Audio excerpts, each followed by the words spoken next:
Hello and welcome to a new video. It's me, Martin, and today we're going to be looking at lesson insights with Preply. Now, if you're not aware, Preply have released a new tool which is pretty much AI driven, and it analyzes particular elements of your lesson. Anyhow, let's get started, and I've got my screen open here, so we're going to go through it together. As you can see, the tutor communications team have announced lesson insights are now available to all tutors, and if we go down, you can see here lesson insights are now available to all English tutors.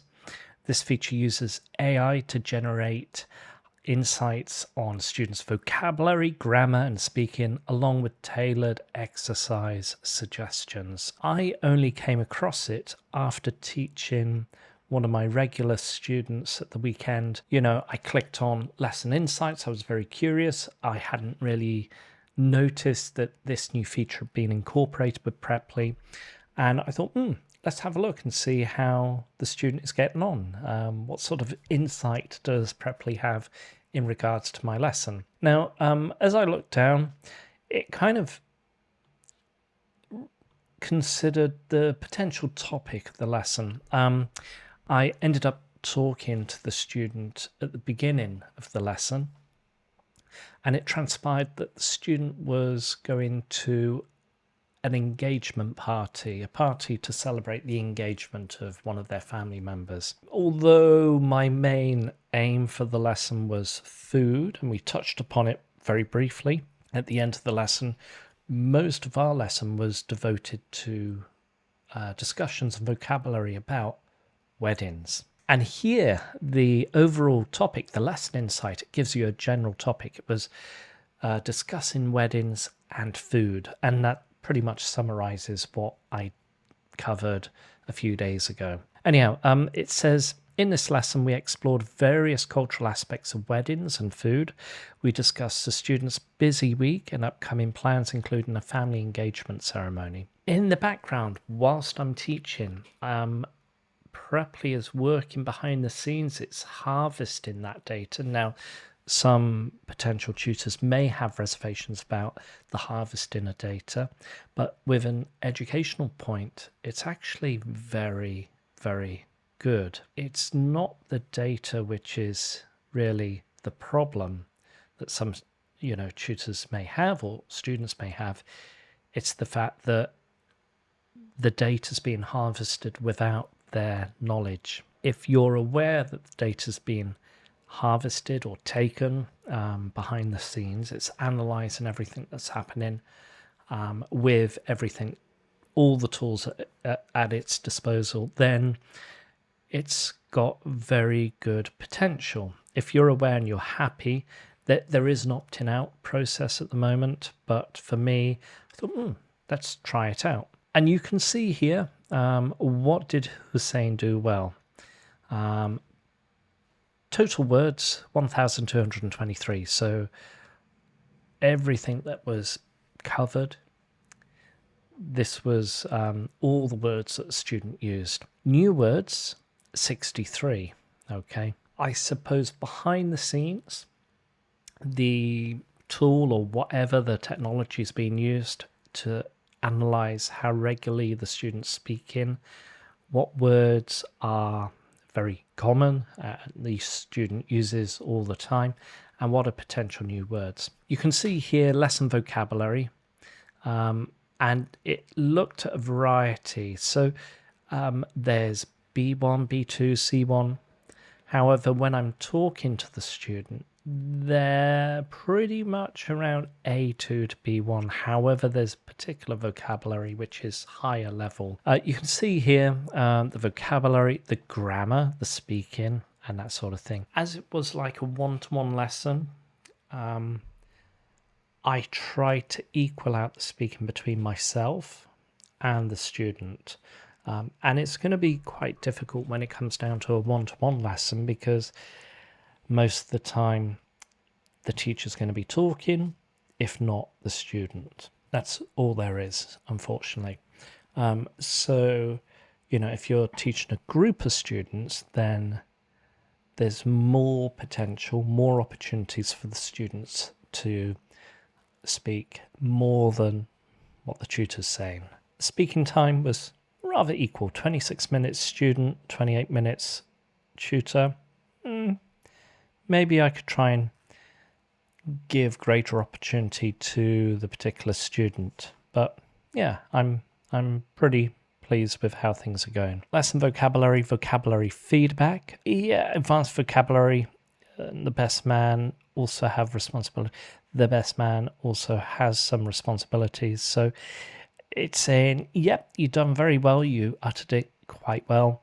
And then maybe in my next lesson, I may start to just review some of the previous vocabulary from our lesson. A couple of things that are recommended to improve upon. I had a busy week. I had a hectic week.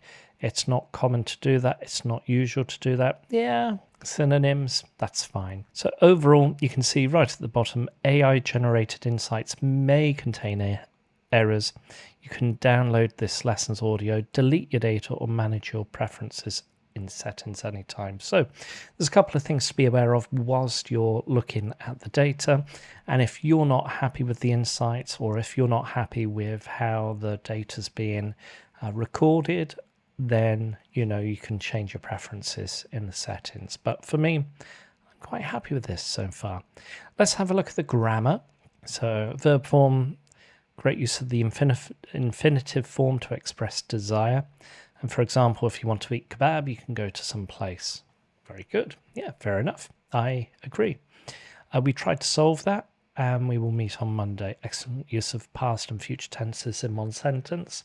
Again, it's taken off a lot of the work for me, but it will inform my future lessons just to say, we've done really well here, or we've done really well there.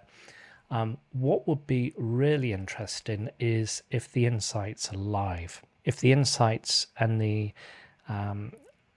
sort of feedback is given to me whilst the lesson's evolving, then it would inform me about how best to respond to what's being uttered. And it saves my time having to type out everything.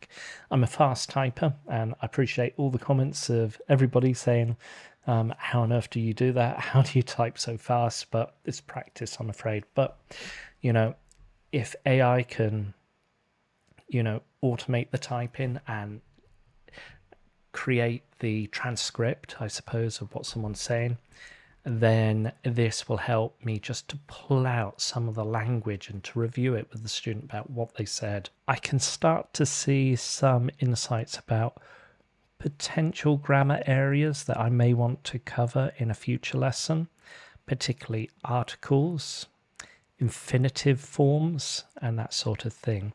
But overall, I'm pretty pleased with what's happening so far. When it comes down to the speaking, speaking insights, 50-50, as we said.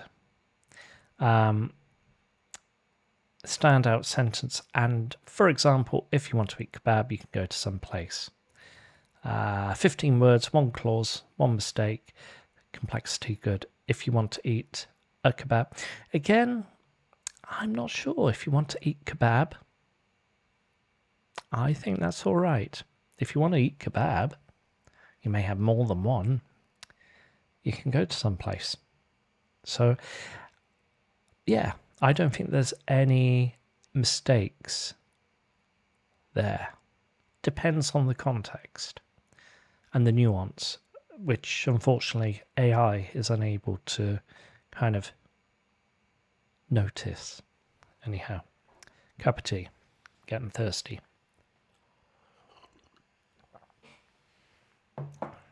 It's interesting, 79 words per minute. Encourage your student to gradually increase their pace. So at the moment, I can see the student is maybe thinking a lot, but I'm not going to try and force them to go any faster. I'm just going to, because in time that student will start to improve and develop and feel confident and be able to utter things at a quicker pace. Speaking feedback, was misunderstanding between was, yeah, so pronunciation.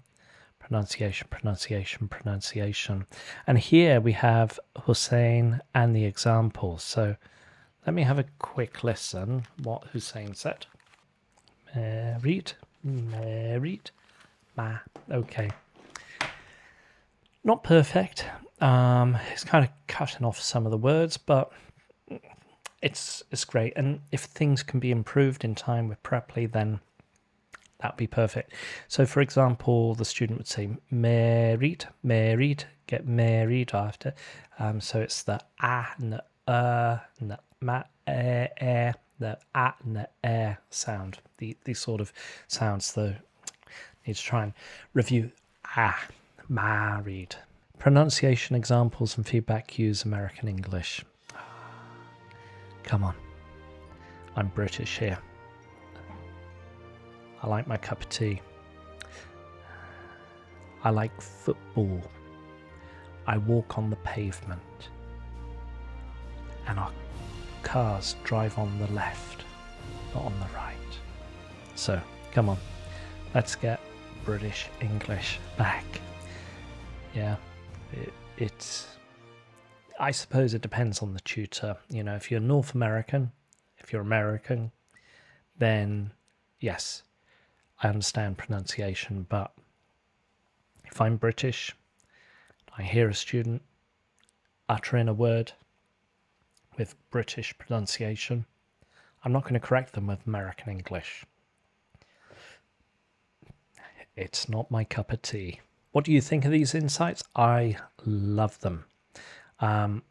It's really, really good. I'm really pleased that, you know, the lesson insights are in a beta format at the moment. There's certainly some aspects that could be improved with you having to decide, okay, am I going to focus on American English or am I going to focus on British English?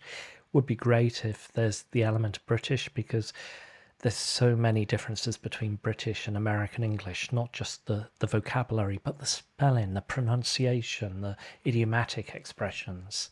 So hopefully in time, the lesson insights will be including British English. However, I do like it because I can now start to pull out some of the language, some of the grammar, which may inform my future classes, some of the pronunciation aspects, which I think, okay, we just need to focus on these particular vowel sounds.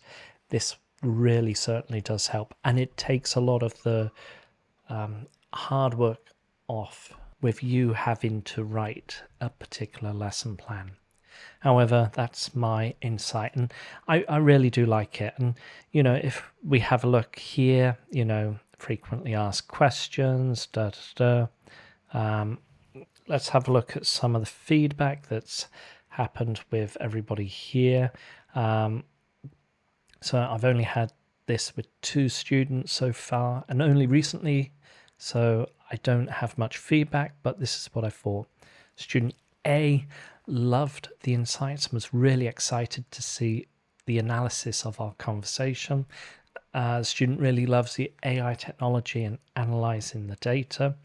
Student B, I have a great relationship with the student and we often talk about things in our private life, and this student was uncomfortable with the fact that it was being under the hood, you know, behind the scenes, monitoring, recording what was being discussed.